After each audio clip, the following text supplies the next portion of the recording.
تکبر ایک ایسی بیماری ہے جو بہت زیادہ تعداد میں جو ہے لوگوں میں پائی جاتی ہے۔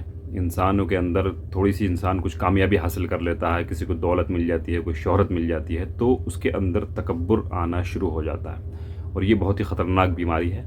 اس کے بارے میں قرآن مجید میں ہے، جیسے کہ آپ دیکھیں گے سورہ الاعراف میں آیت نمبر 40 میں، اس کا مفہوم یہ ہے اس آیت کا کہ اس میں یہ بتایا گیا ہے کہ متکبر انسان کے لیے جنت میں داخل ہونا اتنا ہی ناممکن ہے جتنا سوئی کے ناکے میں اونٹ کا داخل ہونا۔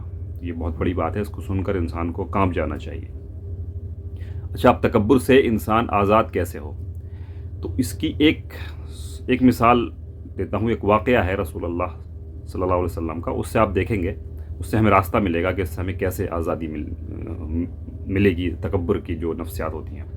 جب مکہ فتح ہوا تھا 8 ہجری میں، تو رسول اللہ صلی اللہ علیہ وسلم مکہ میں داخل ہو رہے ہیں ایک فاتح کی حیثیت سے۔ مکہ فتح ہو چکا ہے، لیکن آپ اونٹنی پر بیٹھے ہوئے ہیں اور آپ کی گردن جو ہے جھکی ہوئی ہے، یعنی آپ ایک طرح سے سجدے کی حالت میں ہیں، اونٹنی پر بیٹھے ہوئے، اور اس حالت میں آپ داخل ہو رہے ہیں۔ اس کا مطلب یہ ہے کہ آپ جو ہیں شکر گزاری کے جذبے سے لبریز ہیں، یعنی آپ نے اپنے عمل سے یہ بتایا کہ اللہ، یہ جو فتح مجھے آج ملی ہے، اس میں میرا کچھ نہیں ہے، یہ سب تیرا دیا ہوا ہے۔ اسی لیے آپ شکر کے طور پر سجدے کی حالت میں داخل ہو رہے تھے۔ اور آج کیا ہوتا ہے، آج چھوٹی موٹی کوئی فتح حاصل ہو جاتی ہے ہم لوگوں کو تو ہم سینہ چوڑا کر لیتے ہیں تکبر میں۔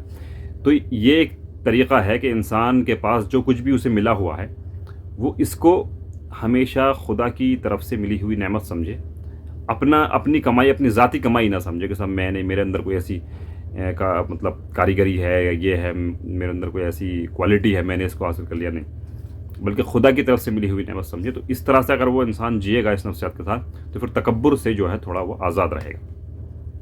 اسی طرح سے قرآن مجید بار بار ہمیں یاد دہانی کراتا ہے کہ جب قرآن مجید ہم سے کہتا ہے نا کہ آپ جو ہے اللہ کی راہ میں مال خرچ کرو، مطلب اپنے سماج کے ضرورت مند لوگوں کو دو، تو وہاں وہ یہ یاد دہانی کراتا ہے کہ جو ہم نے تمہیں دیا اس میں سے دو۔ جیسے کہ آپ دیکھیں گے سورہ الحج کی آیت نمبر 35 ہے، اس کے علاوہ اور بھی آیتیں ہیں، تو وہاں اس طرح کا ذکر آیا ہے کہ اللہ کی راہ میں مال خرچ کرو جو ہم نے تم کو رزق دیا ہے۔ تو اس سے بھی انسان کو یاد دہانی ہوتی ہے کہ ہاں، جو کچھ میرے پاس ہے وہ میرا نہیں ہے، یہ خدا کا دیا ہوا ہے۔